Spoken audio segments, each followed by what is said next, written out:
So I wrote slowly, self-consciously, forming whole sentences at a time before I would commit them like precious brushstrokes to my canvas. If a conversation failed to sustain interest or a description fell flat, I would be tempted to let the words stand because they were natural.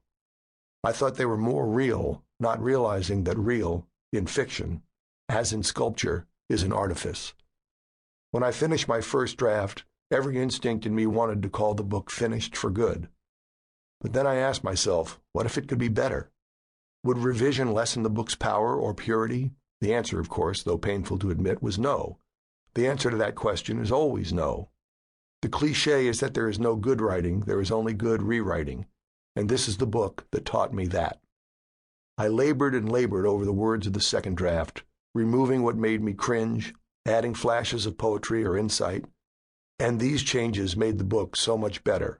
Still not perfect, but well on its way to readable. The other major problem as I set out to be a writer was that my focus was almost exclusively on character, and this in spite of the fact that I had not yet learned two crucial lessons. One, Andre Malraux's dictum that character is fate, and two, that character is revealed by action. It was in the actual writing of this book that these twin pillars of fiction came to have some meaning to me. I wanted everyone to talk about ideas and to represent ideals, but I found as I tried to formulate scenes that unless the characters in them actually did something, and more than that, something interesting or unexpected, that there was no life, no vibrancy, no drama. The power of the first scene, of the very first words, it wasn't what you'd call a clean kill, introduces action as revelatory of character in a specific scene, and it's this sense of scenes building on one another, of people interacting and revealing themselves, that drives the story forward. Story is so much more than mood, but until I put characters into action and into conflict, I had been blind to this lesson. As I've intimated here, I've done another small revision on this edition of Sunburn.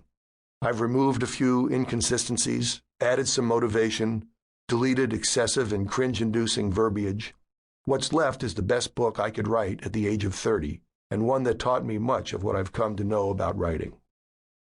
Now, rereading the novel myself for the first time in nearly 30 years, I was alternately pleased by my audacity, by some flashes of verbal dexterity, by the depth of tone and the complexity of the plot itself, and chagrined by many glaring motivational failures among my characters, and an embarrassing overabundance of cliché and profanity, most of both of these flaws hopefully excised in this printing. In the end, I was happily surprised, not by how much revision the book needed, but by how little. The story still works, the characters are alive and real, the setting is genuine. I would be surprised if many of this book's modern readers did not have to stifle at least a lump in the throat in the final pages. I know that I did. John Lescroart. Part 1. My weariness amazes me. I'm branded on my feet. I have no one to meet, and the ancient, empty streets too dead for dreamin'. Bob Dylan, Mr. Tambourine Man. 1. It wasn't what you'd call a clean kill. But then it was only meant to be theater, and judging from Kira's reaction, a comedy at that. She was sitting on the stone wall laughing, and I hurried out from the woods next to the house to see what was so funny. Her squeals drowned out the squawks from the chicken until I'd come into the courtyard. I noticed at the same time that she was wearing no underwear and that the chicken was bleeding from its back, not its neck. Sean was standing over it, one leg holding down its legs, the axe in his one hand, ready to swing again. The chicken fluttered its wings madly, trying to free itself, pecking randomly, crazily at Sean's foot. Kira laughed again, and I stood transfixed while he brought the axe down 3 more times, finally severing the head. Then he removed his foot and the body began running in its last, hopeless freedom. When it dropped, Sean looked up at his audience. "I told you I could." "And you did. You were wonderful." "Close your legs," he said. "You're pretty visible."